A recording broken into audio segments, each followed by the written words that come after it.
Intro. Welcome back, One Piece fans. Today, we're diving into the latest explosive chapter. The Divine Knights get ready for shocking revelations, intense battles, and the sinister games of the enigmatic knights. Let's break it all down. Opening scene: Walrus School. The chapter begins at the Walrus School, where Saul is desperately trying to stop the sleeping children from following Gunko's arrow. But things take a dark turn when Saul attempts to grab a little girl, only to be injured by invisible thorny vines. Saul, all right, let's go back to school.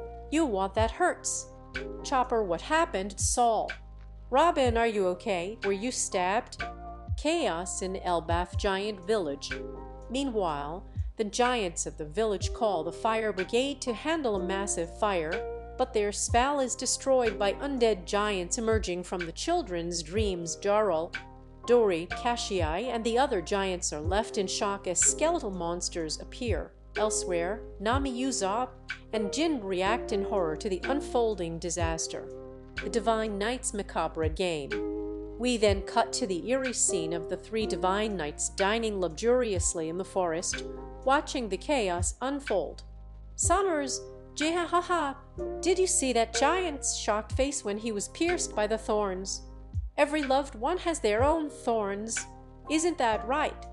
Gunko, don't ask me. Summers, oh Gunko, you're such a sad woman. Listen, love means passion.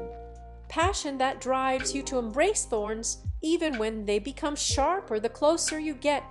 Parents will embrace their children no matter how painful, and the children, they'll witness their worst nightmare come to life watching their parents die right before their eyes, screaming. Let's make murder spectacular. Devil Fruit reveals.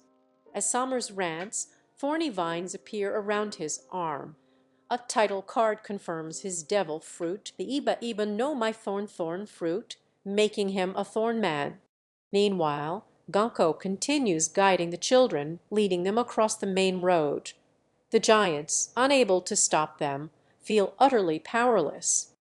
Killingham then complains about a lack of salt. As Somers imagines it, a dream cloud appears above his head. Killingham then puts Somers to sleep and materializes the salt from his dreams. Another title card reveals that Killingham possesses the mythical Zoan Ryu no Mai model, Kirin, making him a dream manifestation man. Killingham, oh, a spatch coarse salt, truly gourmet grade. You may wake up now. Summers, wow, by the way, about the MMA you manifested from those kids' dreams. Killingham, of course it will stay with the children until, hey, this salt is delicious. Bunko, give me some too. Bunko, acting childlike, enjoys the taste of Killingham's food, though her face remains hidden behind her bandages. Killingham explains that dream food is tasty but provides no actual energy. Somers complains that the game is too easy, as they can simply carry the children onto their ship. Gunko, however, warns that something unexpected will happen, as the Emperor's straw hat is in Elbaf. The Divine Knights observe that the children have reached branch No. 8 and are heading towards the fire.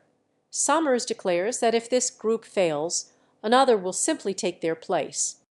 Underworld showdown: Luffy vs Loki. The scene shifts to the underworld, where Loki threatens to kill everyone. In an epic double-spread panel, Luffy unveils a new technique, Fusen balloon arm, similar to Fusen bone balloon, but inflating only his right arm. He delivers a seemingly light punch to Loki, yet the giant falls unconscious. Zoro, he's on the verge of death. I bet he was bluffing about removing that last sea stone cuff. Probably planning to escape, but collapsed instead. Luffy, as always, shows his compassionate side, begging the giants to help Loki. He refuses to let anyone die in front of him, no matter who they are. Gerd and the giants agree to assist, and Gerd begins treating Loki's wounds. Flashback: Hajrudin and Loki's past. A flashback takes us to Hajrudin and Loki's childhood. We see King Harold addressing young Hajrudin and Loki. Harold's face is shadowed, but he still has both his horns. Hajrudin looks the same as in Big Mom's flashback, while Loki is already taller and wears bandages over his eyes. Harold, you too are my precious sons. I want you to support Elbaf together hand in hand as my heirs. Young Loki is already much stronger than Hajrudin, easily defeating him with a spiked kanabo similar to Kaido's weapon. Loki, are you kidding me? There's no way I'd accept a weakling like you as my older brother. Remember, you're just a bastard. You're not our father's true son. Hajrudin, your mother comes from a tainted bloodline. Final page, present day showdown. Back in the present, Hajrudin, enraged, grabs an axe and prepares to kill Loki. Road and Stanson desperately try to stop him. Road, you wait. Stanson, don't lose control. Hajrudin. Hajrudin, I'll never forgive this bastard. He insulted my mother and killed my father. Loki, then do it, pathetic warrior. Despite Hajrudin's fury, Loki remains eerily calm, shocking Hajrudin. Loki, if you have time to get lost in your personal drama, take a look at the entire forest. Don't tell me you really think I wanted to kill our father. End screen. And that's the end of the chapter. Next week, One Piece will not be on break. What do you think about Luffy's new technique?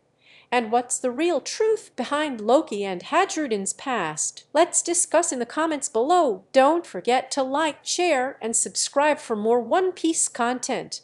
See you next time. Nakama.